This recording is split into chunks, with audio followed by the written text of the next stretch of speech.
Aké sú priority vášho volebného programu?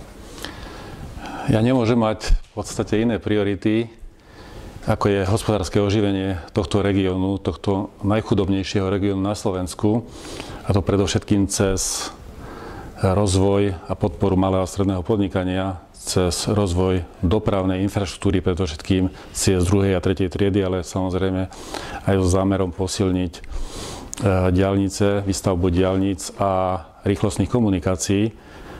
A ten taký tretí pilier, tretia priorita môjho programu je potom rozvoj turizmu a kúpeľníctva, keďže tento región v podstate má veľmi dobrý potenciál, či už je to prírodný, kultúrny a historický práve pre rozvoj turizmu, prilákanie týchto klientov do tohto regiónu a celkové hospodárske oživenie.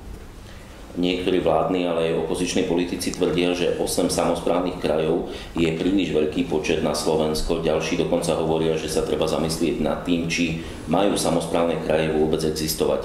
Kandidujete za ich predsedov. Aké sú vaše argumenty, prečo by mala pokračovať samospráva aj na úrovni krajov?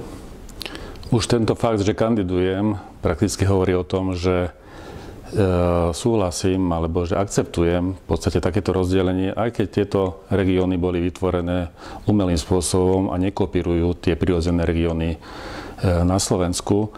Napriek tomu si myslím, že regionálna samospráva má zmysel, pretože priťahuje alebo posúva riadenie vecí verejných na regióny, na regionálnej samospráve. Ja myslím, že bližšie k občanom je treba práve tento atribút ešte viac posilniť a myslím si, že regionálna samospráva bude mať ďaleko väčší dopad na rozvoj jednotlivých regiónov, na znižovanie medziregionálnych rozdielov, čo je prípad aj nášho kraja.